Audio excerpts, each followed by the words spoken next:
Hello and welcome to the Two Man Booth, your weekly scheduled podcast on the crazy world of professional wrestling. With me, Jonathon. And me, Adam. And we'll go straight into the news this week, and I think the first thing we need to talk about this week is most definitely the fact that Dean Ambrose has announced he is leaving World Wrestling Entertainment. Jonathon, your thoughts? Yeah, I think this is a really, really big announcement. I think we're all quite surprised that this has happened. I thought Ambrose was going to be there for years and years to come, would be a mainstay of the company, and I never really saw him leaving. There have been reports that have come out from Ambrose that supposedly he's sick of doing what he called hawky stuff. And we know there's been a lot of ridiculous things that have been done with Ambrose's character, and apparently he just hasn't liked the direction of his character for quite some time. And I think that's probably something that a lot of wrestling fans would agree with. Ambrose's character, for around a year now, really, has really lacked direction. The heel turn did not go how they wanted it to. So, if I'm honest, I'm surprised, but I very much understand it. And obviously we need to see exactly where he goes. Obviously the first thing people are going to think about is AEW, who I think would treat him very well and treat him as a big star. And this is a massive loss for WWE in terms of a name. He's a former WWE champion, a big part of the Shield. That means obviously, when we think about storylines, any now inevitable Shield reunion is now gone. And that's a massive money-making storyline for WWE. So I think this is a big deal. It's a pretty big deal. And it's interesting that WWE themselves not broke the news, but reported the news. Yeah, well, his contract expires in April, so that is obviously going to be, by the looks of things, unless this is some kind of work, which some people have intimated. I tend to think this is a shoot, but a lot of people have intimated that this may be some kind of work. So unless it is, he will be departing the company in April. We've also heard rumours that Hideo Itami will be also departing the company. Yeah, this is obviously less of a big deal, but for me, this is probably as important as Ambrose with my love for Japanese professional wrestling.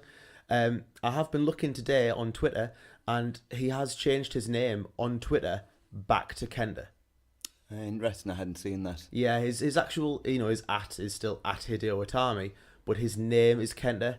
And I don't know because I haven't seen his Twitter for a very long time, but his picture is of him and Yoshihiro Takayama, who's a very, very great wrestler. For anyone who hasn't heard of him, make sure you check him out. And his dream MMA fight as well, which is fantastic. I don't know if that's a new thing, though. I just noticed it today. That may have been something that he's had on his Twitter for a very long time. It'd be interesting to see if Kenta is leaving, where he goes. Does he go back to Japan? Does he go back to Noah? Does he maybe get a spot in New Japan? Does he work with AEW? Does he go to ROH? There's so many different places, like so many different options for Kenta going forward. He was very loyal to pro wrestling, though, for a very long time when he could have jumped ship and gone to New Japan very easily. It'll be interesting to see, though, now that he's been away from Noah for a few years, what he does. That relationship is still there. He did Naomichi Marufuji's anniversary show. Yeah, which WWE let him do. So that friendship and that relationship may still be there. He also has had a very brief interaction on Twitter with Ring of Honor.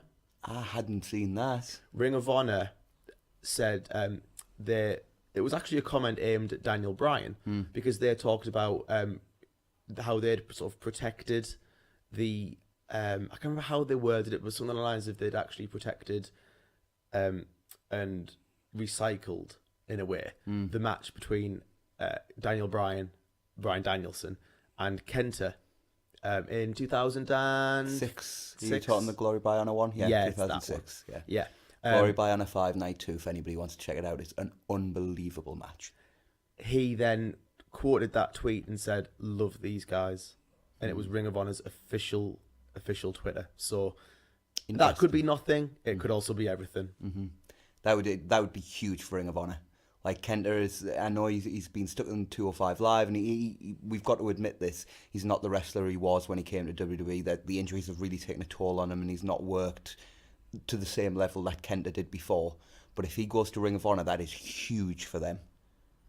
We shall see. Obviously, again, much like Ambrose, the AEW rumours are going to be there. I think until AEW gets up and running, that's going to be there for every single wrestler that leaves or has a contract coming up in WWE.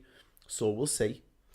And I know you wanted to talk about the fan that we saw a video of. I believe it was reported by The Sun in this country. There was a video posted of a fan being asked to remove his AEW shirt at the Royal Rumble.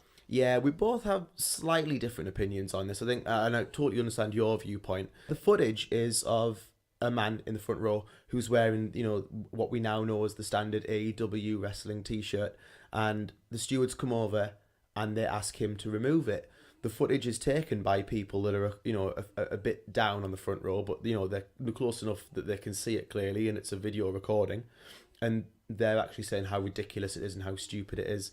I totally understand one viewpoint, which I know you're going to come on to, so I don't want to take your point away. But from my point of view, it's very petty. They'll allow Bullet Club t-shirts in. Not that they could take those off people, because it would take the entire show, because there's so many. But I understand that it's advertising for AEW in a way, and that's going to be a competition to them.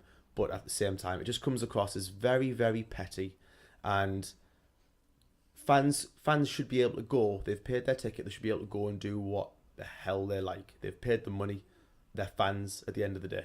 Yeah, I do get that point of view. I'm not massively disagreeing with you, but I've always been of the idea that if I go to a restaurant or a nightclub and they tell me I can't come in because I'm wearing trainers, that's my problem. They have a dress code, and if WWE's dress code does not include people wearing AEW shirts, then they're, in my opinion, well within their rights to ask people to remove them. Maybe it's something they should state on maybe tickets or when they're selling stuff, but if that's their choice, that's their choice, and it's not like they're leaving these people naked. From what I could tell, he was given a WWE shirt to wear, so I have no real issue with this. But that pretty much does the news for us this week, and we'll obviously talk a bit more when we do Friday's regular show, and we'll do a bit more news then, maybe in a bit more detail, but for now that's the news, so we will move on. And I think, do you want to go in chronological order, or do you want to go in importance order? I think we'll just run through the weekend. Right, so chronological order. It's probably the best idea. Okie dokie. Well, we opened up with the NXT Takeover Phoenix show on Saturday. What a show this was. I absolutely loved this show. It's going to get to a point where takeovers won't be able to get better, because it just feels like every single time they outdo the last one.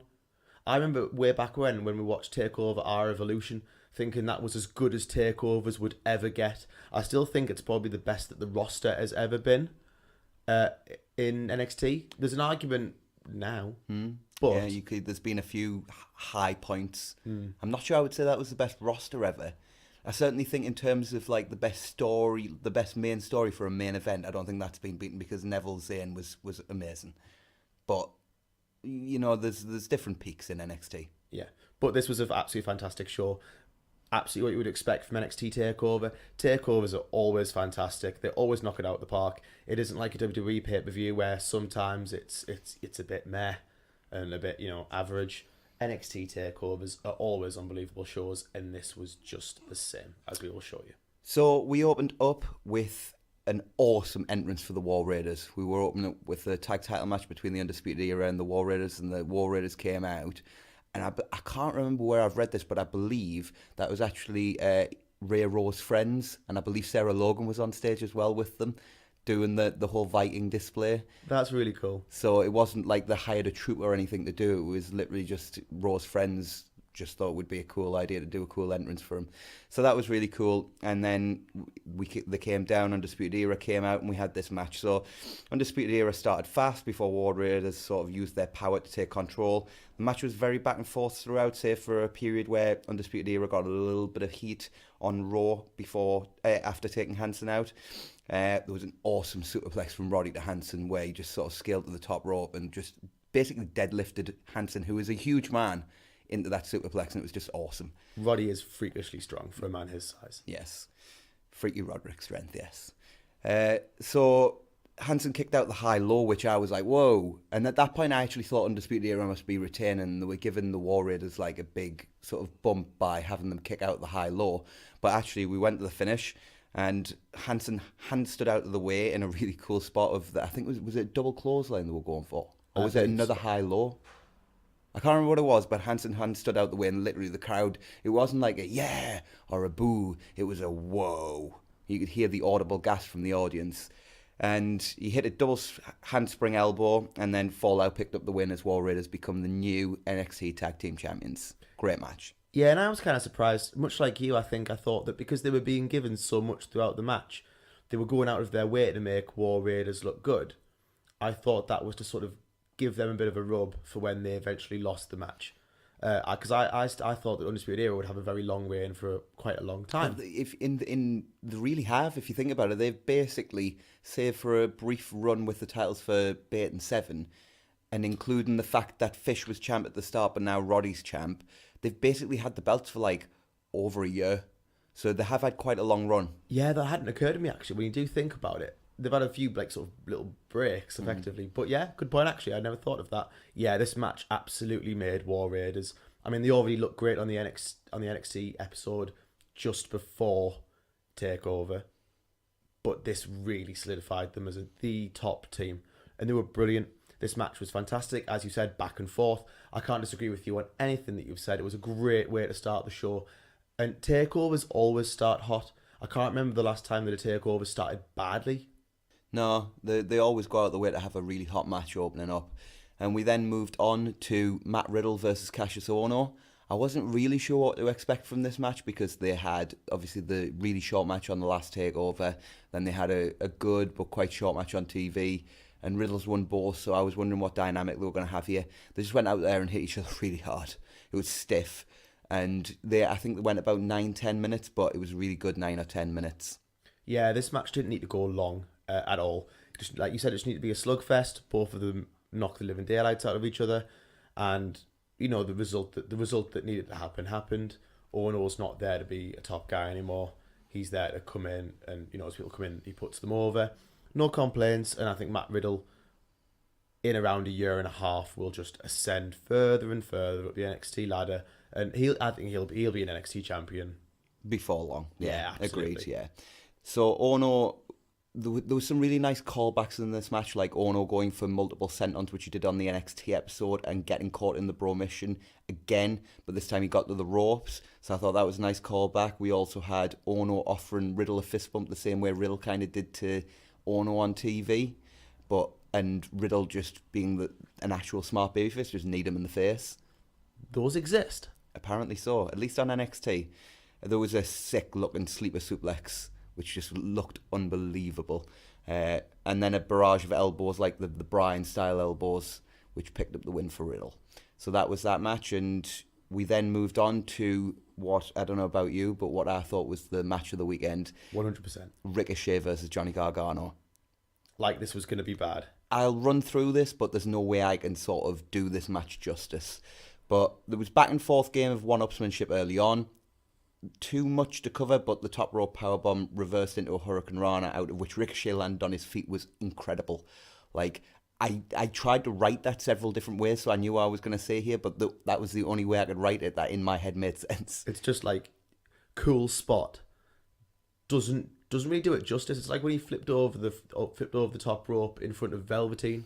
Like, Ricochet does cool flip. Doesn't really cover those things. It doesn't give you enough. It doesn't give you enough guidance, because that's a lot of what Ricochet does. Yeah. Is Ricochet does cool spot. I really liked the story of which Johnny Gargano were we getting as well. The commentary team really sort of put that over really well, and the way the guys wrestled in the match put it over really as well. Are we getting Johnny wrestling, or are we getting Johnny badass? And we kind of got a bit of both. We did indeed. In a moment of frustration, he ripped up the mats on the outside and was looking to hit a drape and DDT before seemingly sort of realising what he was doing and backing off. And he nearly lost due to this.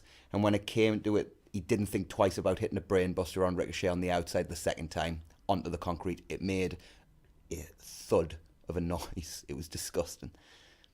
Yeah. This match was fantastic. I'll wait until you've gone over the finish before I give sort of my thoughts about the story and the direction. So just to finish off, then after the brainbuster on the floor, he rolled him in. He hit an absolute spike of a slingshot DDT and picked up the win. And Johnny Gargano's our new NXT North American champion. And my thoughts coming out of this is, what does this mean for Johnny Gargano coming forward? But I'll let you take over here. Yeah, this is the perfect continuation of his Shades of Grey character. He was sort of half Johnny Wrestling and half Johnny Takeover, but at the same time, the story that they kind of told was like, well, Johnny Wrestling almost got beat because he was such a good guy. Johnny Takeover won because he was willing to do what he had to do. And I think the way they're telling the story, and I think the way it's eventually going to go, is that Johnny Takeover is going to be what he has to do in order to eventually beat Tommaso Ciampa. And I do think that's where they're going with it. I just think it makes too much sense to do it. But we shall see where they go with it. Great match. Absolutely the match of the weekend. Totally agree with you on that.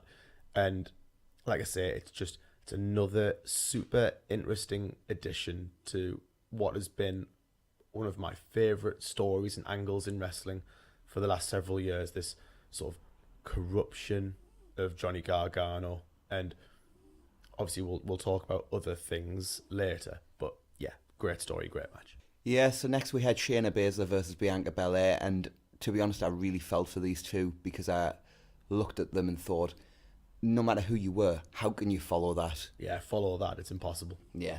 So this was clumsy and messy throughout, though, even when you take that out of the equation, with no coherence for much of the match, and featured Bianca's hair being like a real negative for the first time ever, like noticeably, because it was a longer match. I noticed like she was having to carry her hair with every spot she was doing and literally holding on to it while she was doing moves to people. It was in the way. The hair whip was still cool and left a really sick looking sort of slash almost on the side of Shayna, but apart from that, the hair was more of a problem than a positive, really. Yeah, it's always been a really cool part of her gimmick. So it was actually quite surprising to see that when she does a longer extended match, how much it did actually get in the way. I still love it, but I do think perhaps she needs to figure out how she's going to work on that moving forward to sort of either keep it out of the way until she then uses it. We'll see, but they need to figure that out. So Shayna worked on the arm, and that sort of told a great story, but Bianca's selling was spotty and kind of hurt the story a little bit. The ref bump was awkward as hell. I don't know what you thought, but I thought it was awkward as hell. But this really got good towards the end, and they made Bianca look like a star, and the crowd was really behind her with her keep powering out of the... I've forgotten what the rear naked choke Shayna uses is called. The Barracuda clutch, is it? Or something like that? I think something along like those lines. Yeah. So they made Bianca look like a star. And Shayna retained, but it was a good showing overall from Belair. She continues to show a great deal of promise, even if she still has a lot of work to do. Yeah, I think this was kind of like a match that was an example of two people who were good, but just not great yet. I am a massive fan of Shayna. I think every Shayna match is always different, and it's always interesting to watch, but this just didn't quite click. Maybe they just didn't, you always have wrestlers that don't have great chemistry. So as a result, maybe, I think that was just a result of that. Didn't have great chemistry. They're both not quite ready yet. And I think this was the result of it. And yeah, it was a shame. So we then moved on to the NXT Championship match, which was Tommaso Ciampa versus Aleister Black. Sort of slow going early on with Ciampa working over Black's leg. I always feel like Black should never sell as much as he did in this match, but it's difficult when he's in a title situation where he's going to lose. You've got to give him a reason for losing as well. So it was a dodgy one. I did think the spot where Black slipped on the water outside was a bit hawky for me. I didn't really like that, but it was a small part of the match. I did love the way Black sold his leg, and that it basically made his usual sort of lethal strikes slower and less impactful. I've never really seen anybody sell it where they deliberately still do their moves, but they do them in a way that's noticeably slower and with noticeably less impact. I usually see people either they can't do it or they just do it as good as they usually would and just call it adrenaline, but Black actually had a slow down and it wasn't as impactful, so I thought that was really cool. And then the roll through into the drape and DDT that Ciampa hit, where he did a roll up right really close to the ropes, and Black ended up landing on the ropes out of the roll up, and Ciampa just straight away hit a drape and DDT, and that was a really, really cool spot. And it was something I'd never seen before. So after 4 or 5 fairy tale endings with Black's leg giving out as he went for Black Mass one last time in between, Ciampa finally hit the final fairy tale ending and retained the title. Yeah, it's very interesting that it was a clean finish. He beat Aleister Black absolutely clean, and I think that's to keep Ciampa as strong as possible for what I think is going to happen at WrestleMania weekend. And it made sense. And I think Aleister Black will be up on the main roster very, very quickly. I think he's kind of done in NXT. There's nothing else for him to do now, really. So, in a way, he's kind of, I think it's possibly maybe his second last big match on his way out. And then we had the post-match angle. So literally for this, all I've wrote is, here's Johnny, DIY reign supreme, ? Yeah, DIY might be back. It also might not. Yeah, as Ciampa is celebrating up at the top of the ramp, Johnny Gargano comes out to join him, to a massive, massive pop from the audience, and stands. They both raise the titles together, and they stand tall as Takeover fades to black. This was a massive, massive suggestion that they are back, sort of on the same page. I still think this is going to be part of the story with Johnny luring Ciampa in somewhat. Yeah, I think he's suckering him. I think we may see them sort of team a few times, and at some point Gargano's going to turn on him when he's at his weakest and get the championship match that he's wanted all along, and then we will probably see Johnny Badass and Johnny Wrestling become one entity at whatever takeover they do it at. I would assume the WrestleMania one. Yeah, I think that has to be the Mania match.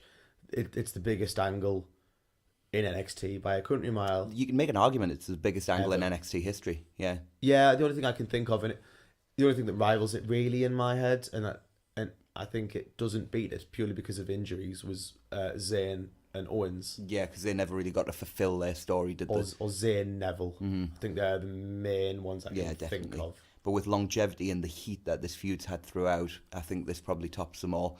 But we'll just quickly cover what happened on the Rumble pre-show here in terms of relating to NXT. So on the Rumble kickoff show, they showed what happened after TakeOver went off the air with Velveteen and then Dream and then Adam Cole, then a returning Aleister Black who had made his way up from the ring, and finally Ricochet all entering the stage and arguing with the Gargano and Ciampa, which led to a massive brawl with the babyfaces on one side and the heels on the other.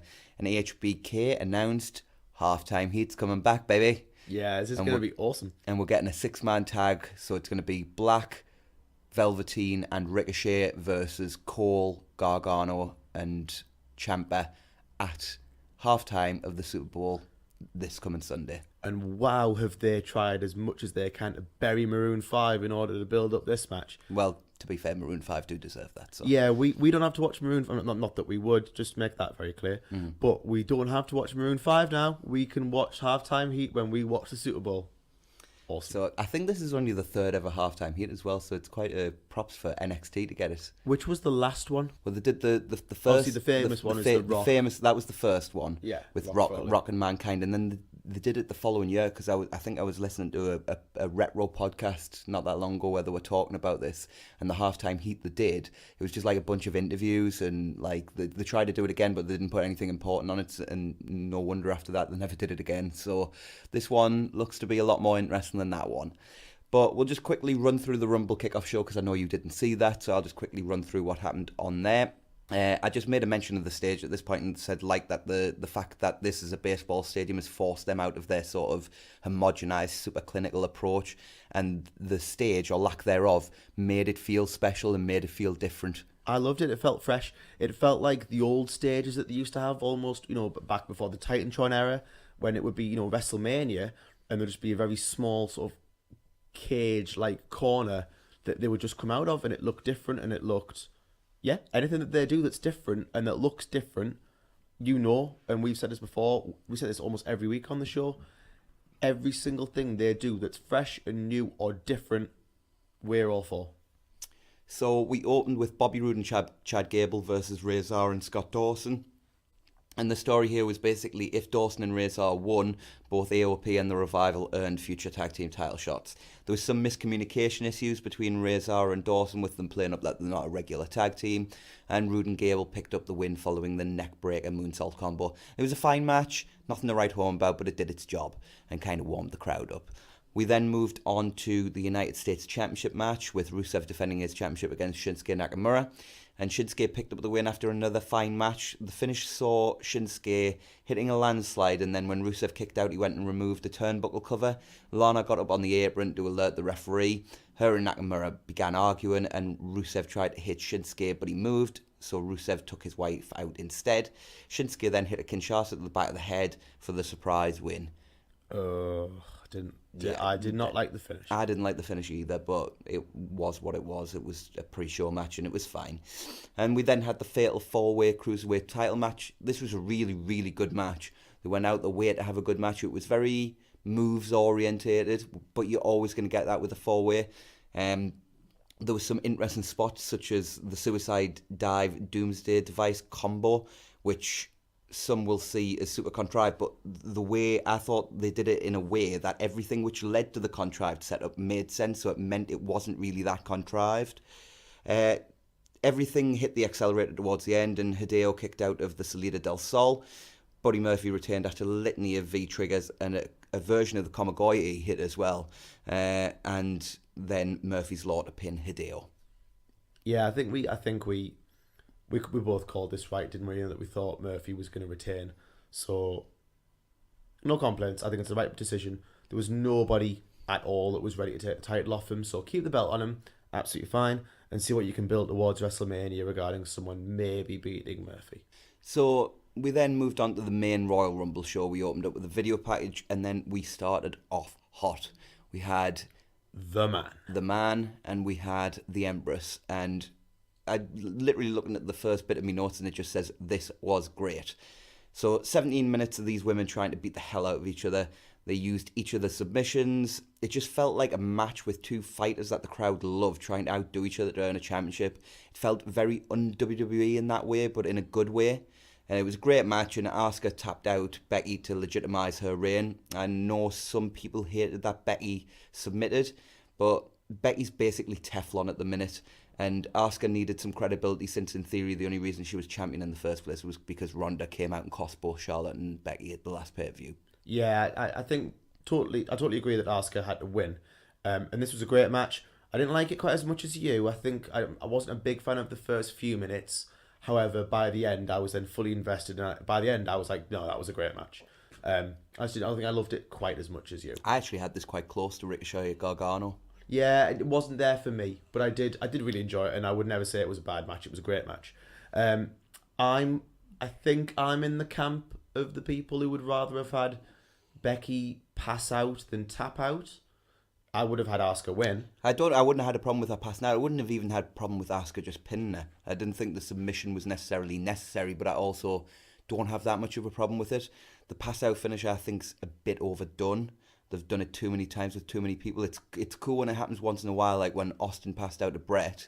That was awesome. But I don't know whether this is just me in my head, but I feel like they do it all the time now. So I was kind of glad just to see somebody tap out.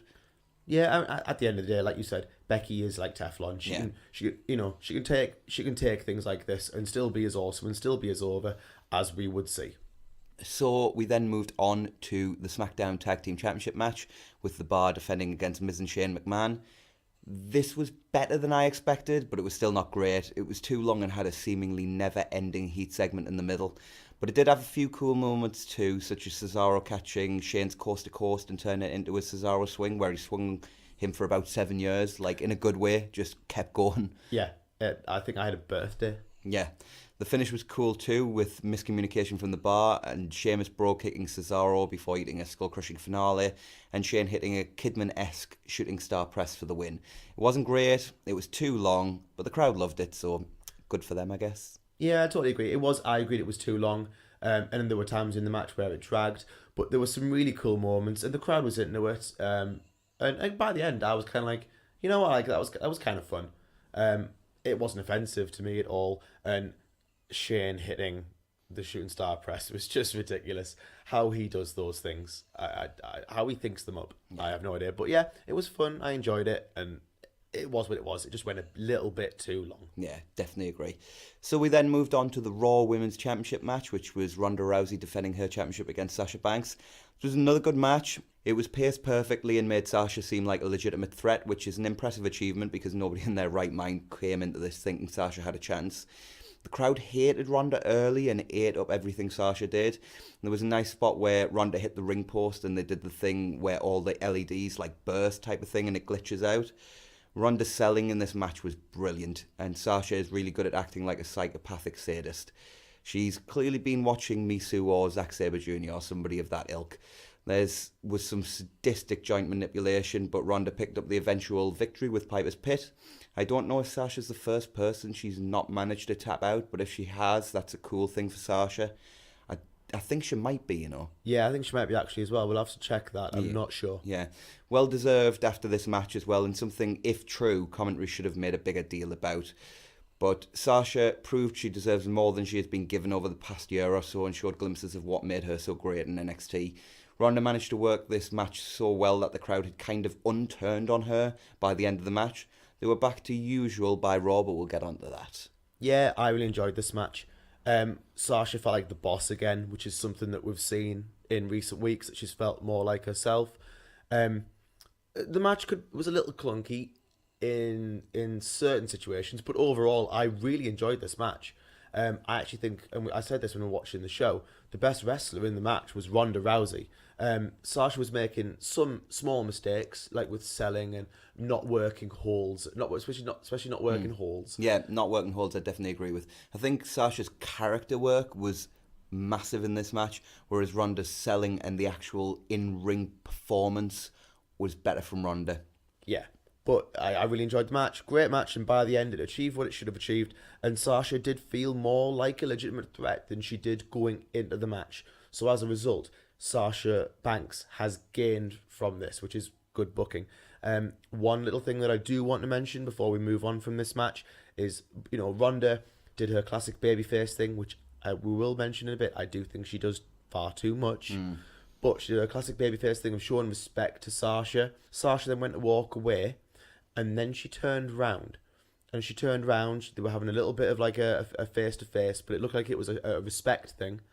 And then just as she went to walk away, Sasha held up the four fingers of the four horsewomen again, smirked at Ronda, and then walked away. There's something happening here. We need to find out what it is and quick, because I want to see it. We then moved on to the Women's Royal Rumble, and this was very much a rumble of two halves, I thought. The first half was rough, and the second half was good, with the final 10 minutes being damn near perfect. Early on, they seemed to be trying to see how many incapable workers they could put in the ring with Natalya at one time to see how many she could carry. I thought Nikki Cross had a good showing in the limited time she was in there. Ember looked good too, although I remember one spot where she and Candice, I think it was, had a really awful exchange where neither of them seemed to know what was going on. There was a cool spot that was ruined as well with regards to Emma when Sarah Logan dumped her over the top and Ember hung on by her toes basically to the bottom rope. But for some reason, both Sarah Logan and Nikki Cross, to try and eliminate Ember, were pushing her feet into the ropes and basically helping her stay in. It made absolutely no sense. Yeah, cool idea, and then bad execution of the aftermath. Yeah. So there were some cool surprises. Kairi Sane was in there, Io Shirai, the aforementioned Candice was in there as well. Xia Li from the Mae Young Classic had a good showing. She's still quite green, but she has such a unique style that I really like. And I remember being really impressed with her when I saw her match against Karen Q in the Mae Young Classic. I think she'll be something special. But I thought we'd also seen the end of the Naomi-Mandy Rose storyline here when Naomi eliminated her, but it seems this feud must continue. It refuses to die. It's Matt Hardy. So we at least got a cool elimination escape spot where Naomi basically tightrope walked the barricade and did an insane leap from the barricade onto the stairs and made it look ridiculously easy as well. Yeah, when I actually saw that, I looked and I was like, that's a long way. And then she jumped and just landed unbelievably clean on the stairs, and it was just like, oh, well, that was simple. Yeah, she made it look very, very easy. But then Mandy pushed her off and eliminated her, and then attacked her, so I guess that's still going. And speaking of cool elimination spots, Dana Brooke threw Kacy Catanzaro to the floor, but she managed to keep her feet off the floor and turn herself into a position where she could walk on her hands. It was utterly insane athleticism. That was then topped when she wrapped her legs around the ring post and sat up like it was nothing. Just insane core strength. Insane. We had Zelina taking the old hide under the ring strategy until Hornswoggle popped out, leading to her elimination. Hooray. That, along with whatever the hell the Maria and Alicia friends until I stand on your hat thing was, were just ungodly awful. Oh, I'd forgotten about that. Yeah. Yeah, whoever knew that someone would actually turn on someone by standing on their hat? How, like, that's a really important thing in the world of wrestling. And Alicia had a tantrum. It was utterly bizarre, utterly bizarre.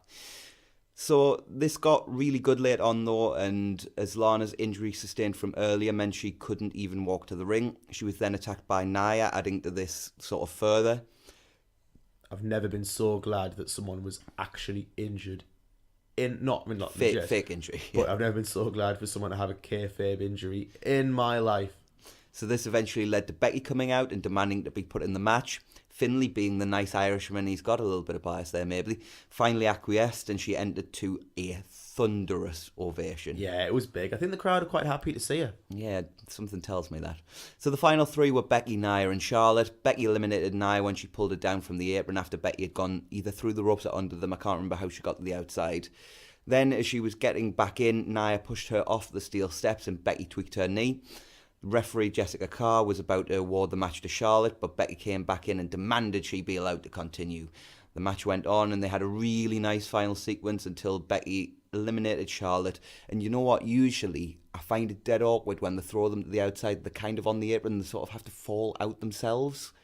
But the way Charlotte kind of did it was almost like she landed and sort of bounced, and then her sort of natural momentum took her to the floor, and that allowed the crowd to sort of build. You can hear them in that sort of split second as she's going, oh, here we go. And then when she actually hits the ground, they just went berserk. And Becky was smart because as she was doing that, Becky dropped down and kicked her. To kick her. And I'm not sure if she actually connected, but it was more that Becky went to do that to kayfabe make sure that she was out. So it was that was a really smart thing to do. Yeah, this was absolutely brilliant. The result that first off that I predicted. Congratulations, yes. Somebody won our prediction contest. I wonder who that was. Yes. This is one thing about being on a podcast. I can't show you guys how smug I am right now. You can't see my smug face, but Adam knows it's very, very good and very, very punchable. But this was exactly what should have happened. Becky is the star, the man, and she should have won. And she did. They did absolutely everything that they could to make her look like an absolute hero, coming out, at the end, making her way into the match, demanding her way into the match because she's not going to be denied again because she's Becky Lynch. Getting into the match, doing everything that she can, getting to the end, then getting injured, refusing to let another injury stop her, getting in the ring and still winning on one leg against Charlotte, who has dominated women's wrestling in the WWE for the last several years. They could not have made her look more like a hero. And wow, did the arena, or the stadium, explode when she won. Oh, it was perfection. In terms of booking, absolute perfection. Yeah, I totally agree. The one thing I really did like that I don't think I noticed until maybe the day after we watched the Rumble was sort of the kind of callback to SummerSlam, because how we got into the storyline was Becky fair and square earned her title shot and Charlotte snuck in through the back door, picked up the victory, and that was what led to this whole the man character coming out of Becky. This was sort of the roles reversed because Becky lost a title shot fair and square, tapped out to Asuka in the centre of the ring, and then through fluke or chance and Lana being injured, she inserted her way into the Royal Rumble. And who would have been the last person standing if Becky hadn't got inserted into that match? Who would have won? Charlotte Flair. So I thought that was a really nice touch, a good callback. I think it's just this idea, isn't it, that Becky's sick of being overlooked, and no matter what happens, she is going to prove herself time and time again. So we then moved on to the WWE Championship match with Daniel Bryan defending the title against AJ Styles. I've seen a lot of people say this match sucked, and I liked it. Could not disagree more. This to me was similar, although maybe like a notch or so below their classic from TLC, at least until the finish. They worked the same sort of weird hybrid of 80s NWA and mid-2000s ROH style that they always seem to work in every match they have together, which I absolutely love. And then one thing that didn't hurt this match in my eyes, but probably did in a lot of people's, was the position on the card really hurt the crowd. And I felt like they were just dead. They just watched an hour and 15-minute Rumble or whatever it was. And they just popped massive for Becky. And I think they just, would have been the perfect place for a cool-down match. It was just incorrectly incorrectly positioned to have now a 26-minute championship match at this point. Yeah, because as we were watching it, I kept saying to you, like, I'm getting really annoyed at this crowd. Like, this match is absolutely fantastic. We were glued to it. We thought it was fantastic. And we were like, why is the crowd not getting into this? Because, you know, you can have a wrestling clinic, but if the fans are bored by it, sometimes it does take away a little bit from the enjoyment of the match. Because you sort of think, well, like, why am I the only one that likes this? Yeah. But I love this match. Great match. Like most of the matches really on this show. Very, very good matches. But then something happened. So I thought the match was great too. We even saw Dragon bust out the Dragon suplex. And then just as it felt like we were heading into a hot finishing stretch, Eric Rowan came out. And there was eventually a ref bump. AJ hit the Stars Clash, but there was no ref, obviously. And Rowan hit him with sort of an Iron Claw slam type of maneuver. Yeah. And Brian covered him for the win in a flat finish that really hurt the match. Yeah, because I actually thought this was getting very, very good, and then that finish happened. It's obviously building, it's obviously going somewhere. We're sort of suggesting that maybe Brian might be getting some kind of like, you know, like world saviour group that he's going to be the leader of. We'll see. Obviously, we'll talk about that when we talk about SmackDown later in the week. Yeah. But yeah, it put a dampener on the match, but only because of how they chose to finish it. The match itself should not be discredited. I really enjoyed it. So next up we had Brock Lesnar defending the Universal Championship against Finn Balor. I thought this was a great sprint. Not long enough to be a phenomenal match as they only had 8 minutes to play with, but they did great with the time they had. Finn started out hot. Brock took over until such time as he got cocky and wanted to put Finn through an announce table. Finn pushed him into it though, causing his diverticulitis to become a factor. Brock tried to hit suplexes and F5s, but couldn't because of this damage. So Finn took advantage and viciously went after Brock's midsection, eventually hitting him with a coup de grace too. But Brock transitioned straight into the Kimura, which I wasn't fond of, sort of no-selling Balor's finisher that much. But Finn tapped, and I had no problem with Finn tapping, although I wish, like I say, it hadn't happened straight after the coup de grace. I did hate the post-match though, where Brock just destroyed the guy. With Balor unlikely to get revenge, I think it hurt Finn. I get what they were going for in the sense that Brock was kind of annoyed that Finn had hurt him and partially scared that Finn nearly beat him, but it just didn't work for me. Yeah, and I was really enjoying this match. I thought it was getting really, really good, and then it ended. And I said that to you when it actually happened. I was like, oh, that was getting really good. It's just stopped. I actually think that this was one of... Brock has had good matches with very good people, and Balor is a perfect example of a very good wrestler having a very good match with Brock Lesnar. I thought the way they used, you know, Brock's history with diverticulitis, bringing that into the match was a very, very good idea. I would never have thought of that if I was making a match. The main things though is that there was the match itself I liked. There were certain bits of the booking that I really disliked. I really think that Balor should have kicked out of an F5 first off. That really should have happened just to make Balor look like a legit top guy. Everyone does that if they're a top guy, and really Balor should have. I did not like the fact that he kicked out pretty much just after 2 when Balor hit the coup de grace, and I also don't really like that. Like, I know they've got to protect the Kimura, but Balor wasn't in it for that long before he tapped. I didn't really have a problem with Balor tapping out as quickly as he did. I just hated that it happened straight out of Balor hitting his own finisher. Like, if it had been the type of thing where Brock kicked out at like 2.9 or whatever, and then desperation, and then Balor rolled to the corner, and he was like, oh, what am I going to do? And he goes back over to do another move to Brock, and that's when he catches him. I would have had absolutely no problem with this finish, and I thought it would have been a topper to a really good match. I just didn't like the fact that he transitioned straight into it, because it made it seem like I've got this massive problem with my stomach. My diverticulitis is sort of flared up again, and yet I've just taken this guy's finisher and I'm going to kick straight out at 2 and then take it straight into the Kimura. Yeah, I think the problem is it looked like a transition less than it should have actually looked like a desperation attempt. Yeah. As if like that's how it would have worked if Brock had been like, oh man, like I'm on the verge of losing. Oh, I'll just grab the arm. And that would have worked. And just the same as you, I hated the post-match. I get what they were going for, in that Brock was angry and took out his anger because Balor had taken him pretty close to his limit. But it just looked like Brock was kicking his ass in the end. And that doesn't really get Balor over as a good guy. It's the same thing that Brock does every single time, as we will discuss later. So we then had the men's Royal Rumble match. So I thought the start of this was great with Elias and Jarrett, although I guess Elias is a heel again. I don't know whether I missed something, but Elias has turned heel again, yes. He has well, it clearly was on Raw. He clearly was a heel on Raw, but I think the turn on Jarrett was meant to be the heel turn, which was odd. But he was already sort of talking down heelish to the crowd. Yeah, it was just weird because we've seen no sign of that really. There was some fun surprise NXT entrants in Gargano, Dunn and Black, all of whom had sort of nice showings. I kind of wondered why Black got to dump Ambrose so early and with such sort of disdain, but I guess him not signing a new deal explains that one. Kofi had 2 elimination avoiding spots in this match, and sadly I think he messed up both. Pretty sure sort of that both of his feet hit the floor on both attempts, but he's been doing this for years now, so it was bound to go wrong at some point. And Xavier walking him on his back to the stairs was funny. I thought Mustafa Ali was the star of this match. He had such a great showing, eliminating Joe. I think he eliminated Nakamura as well.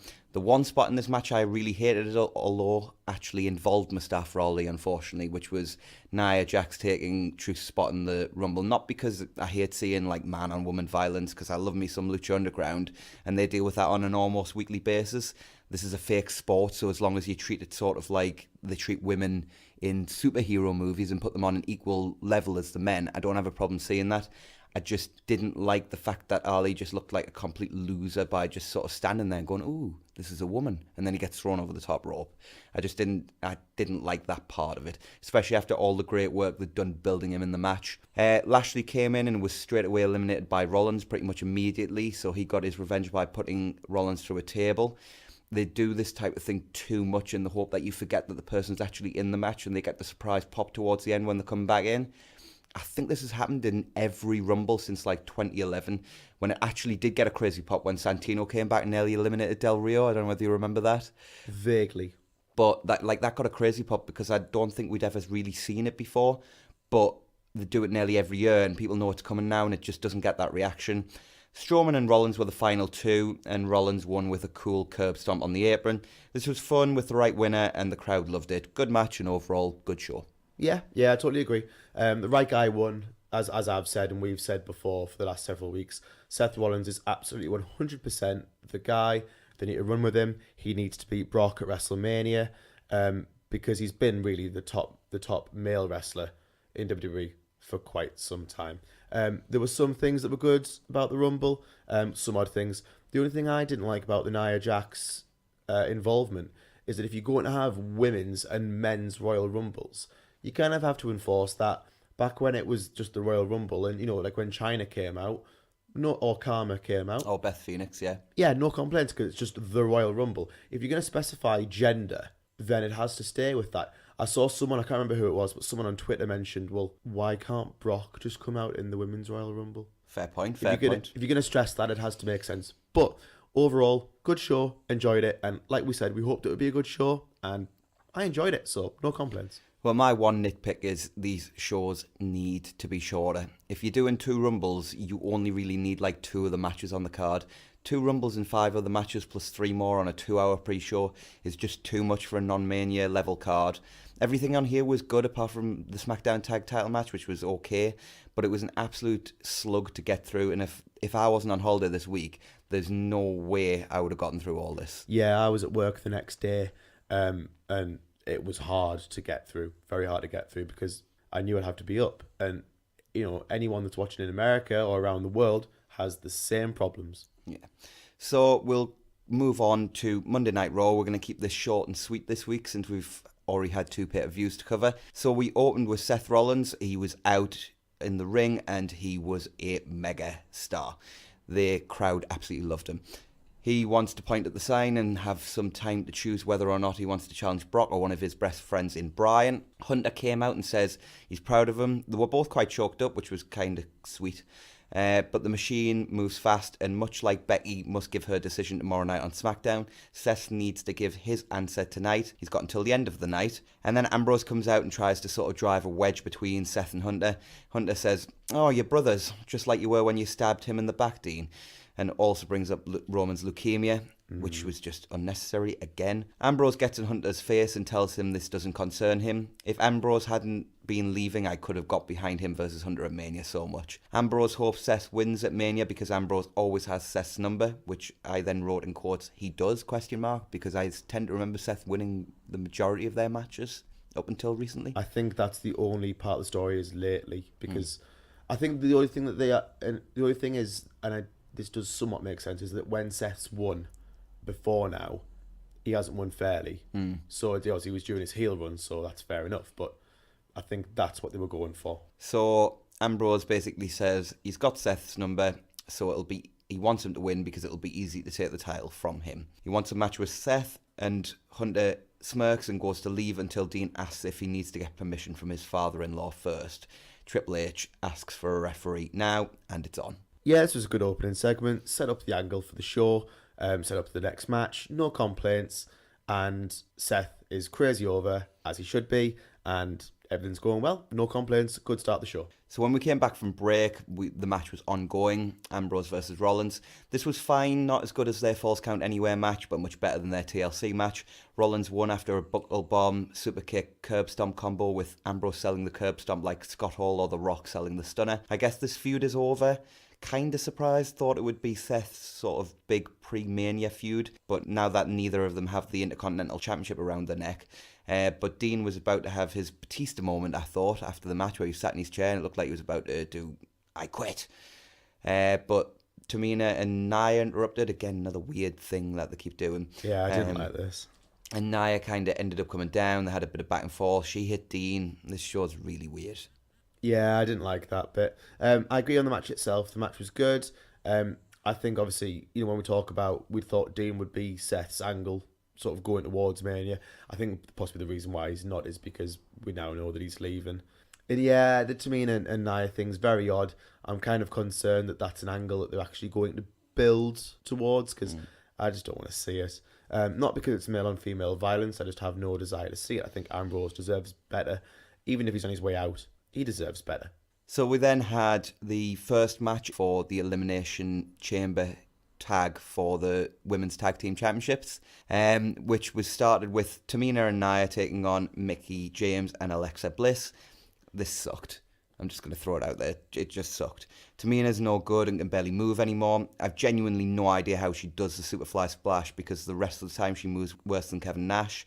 And Nia is still green as grass somehow. Nia hit the double Samoan drop on Alexa and Mickie, and Tamina and Nia advanced to the chamber match for the women's tag belt. Ugh. This happened. Yeah. We then moved on, and Corbin versus Angle was the next match that was happening. Pre-match, we got a video package about Angle's failures since returning to in-ring competition, with him sort of commenting over the top of it. Guess they're forgetting he and Ronda beat Steph and Hunter at last year's Mania, but whatever. Angle punches Corbin in the face. That's the best thing he does in this match. I love Angle. He's one of my all-time favourites, but he needs to retire and take like a trainer role at the PC or something. Corbin wins a poor match with a deep six. Yeah, Angle's not Angle anymore.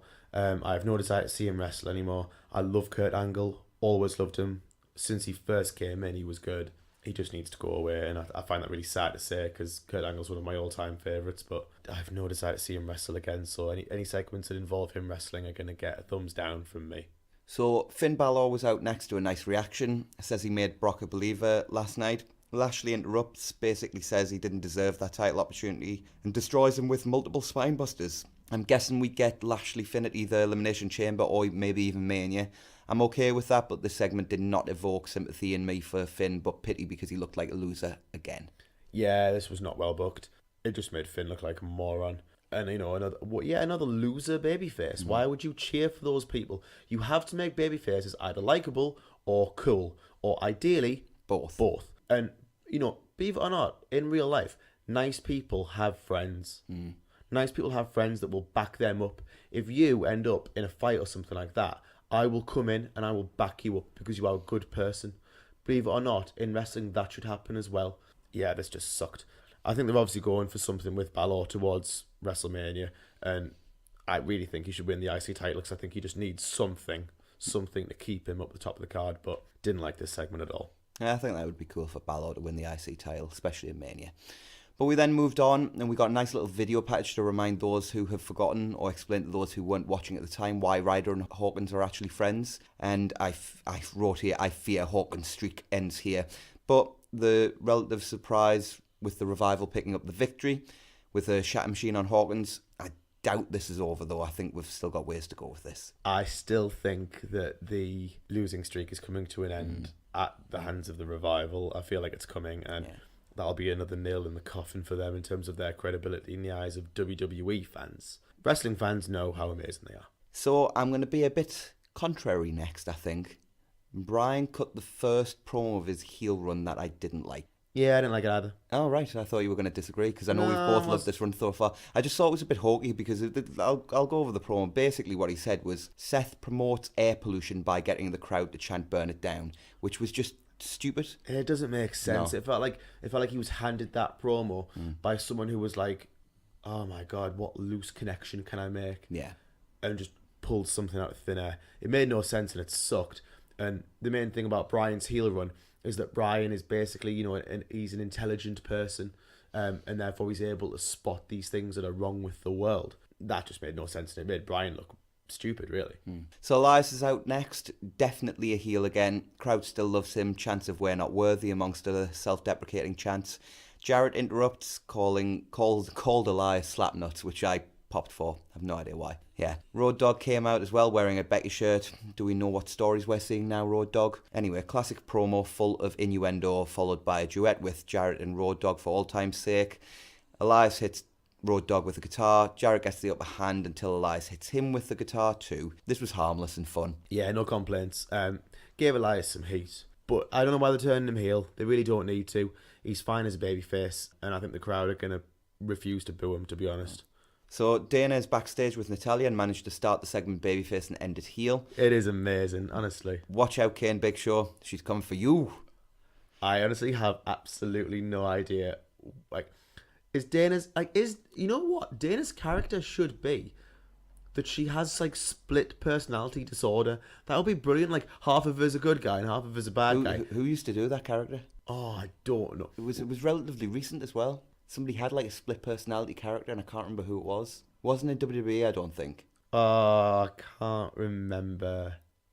TNA? Sounds like very TNA. Chelsea Green. There you go. Yeah, Chelsea Green in Impact, yeah. I like how I just immediately went, it sounds like TNA, and you knew immediately. Yeah. Can I say, by the way, that was actually pretty well done in TNA. We're not going... we're not criticising them. We're not going TNA sucks, because genuinely, I keep saying this every week, but TNA's, or Impact Wrestling, is good. Go watch it now. So, we then had the weirdest segment of the week. I mean, we don't do a weirdest segment of the week. We do a best segment of the week, which we will be awarding on the Friday show, by the way. Probably because weirdest segment of the week would actually be harder to decide. There'd be more options. Yeah. So Mojo talks into a mirror. I guess he's saying he's held himself back. I don't really know. Because he sucks. That's why he's held himself back. I've held myself back with my utter lack of ability and charisma. Oh. So we then had Liv Morgan and Sarah Logan of the Riot Squad against Dana Brooke and Natalya. Liv rolled up Natty to win the match after a Ruby distraction following kind of a nothing match. Natty is upset with Dana. That was it, really. Yeah, meh. Enough said. So this segment was rough. Ronda Rousey was out next. She comes out to cut a promo and the crowd is vociferous. Ronnie's shook. Yeah. This is the kind of heat I used to see like BJ Whitmer or Jimmy Rave getting ROH. I've never really seen it in WWE, maybe except for Vicky Guerrero. Ronda completely loses herself, says congratulations, you got me to stutter, and then just kind of stands there while the crowd tears her apart. Somebody out the back must have just send Bayley out there now because she was completely lost. So Bayley interrupted and kind of finishes Ronda's promo for her. She's getting a shot at Ronda's title right now. Yeah, this was dreadful. Ronnie was absolutely 100% shook, wasn't she? She was.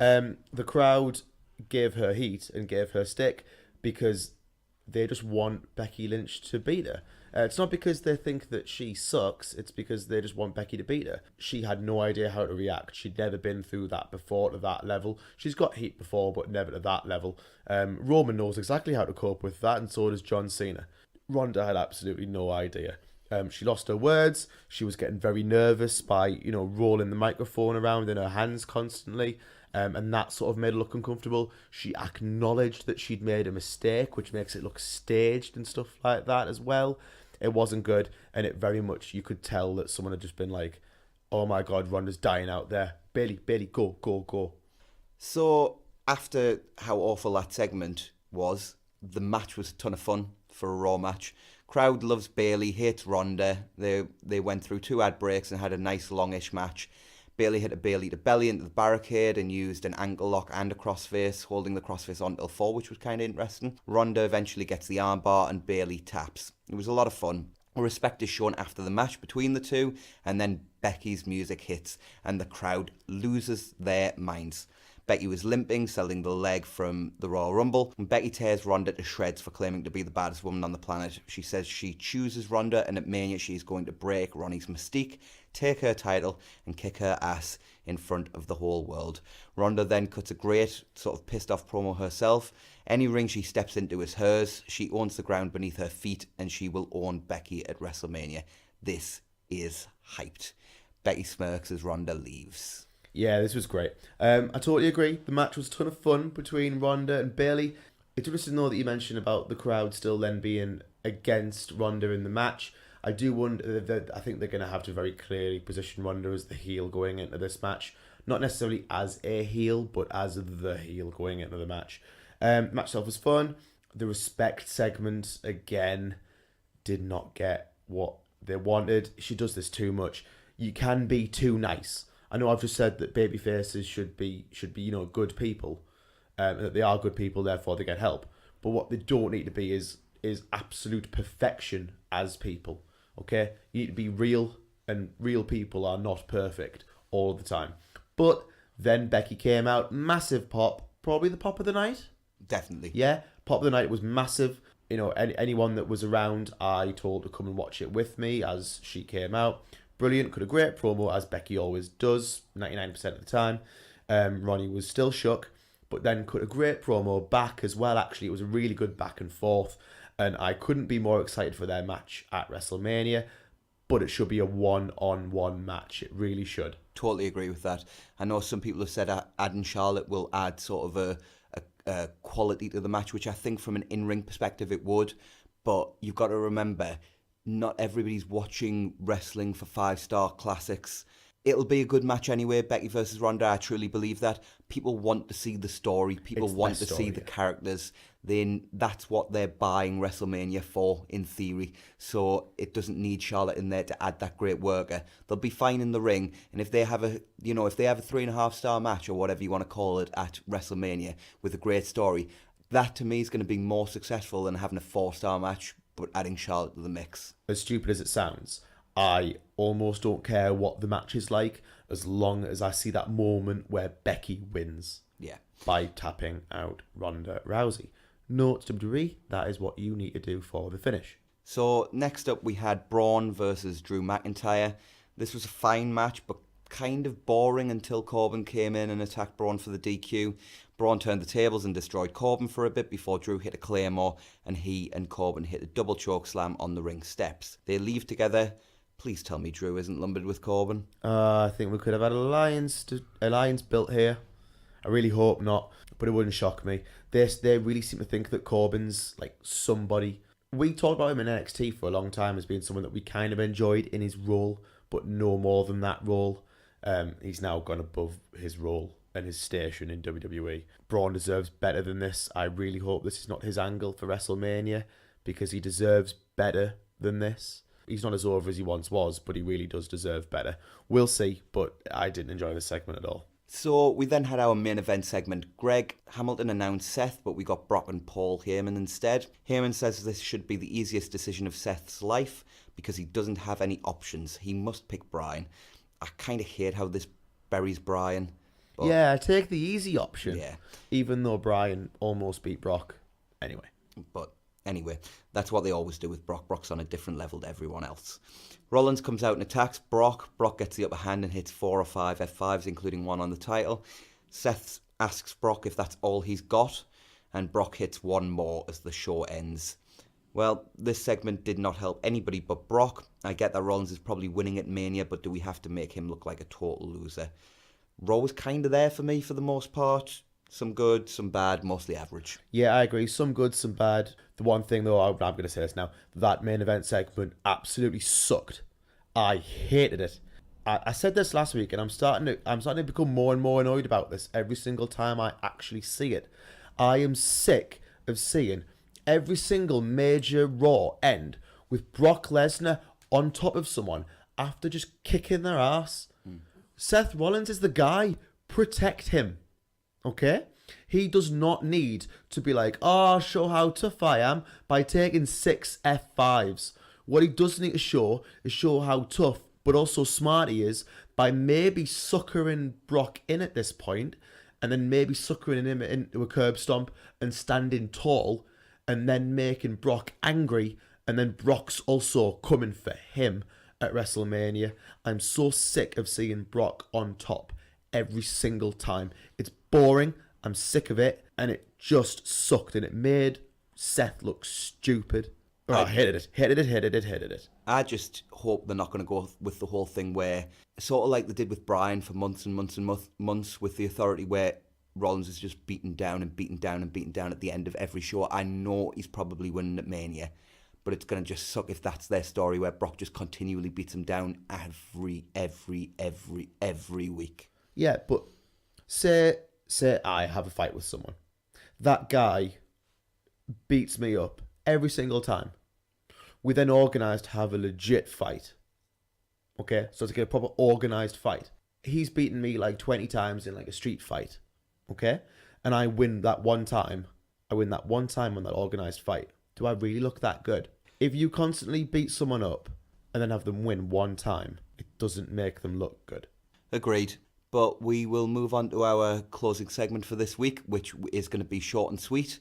I am awarding Jonathan the victory for the predictions. Hooray! Yes!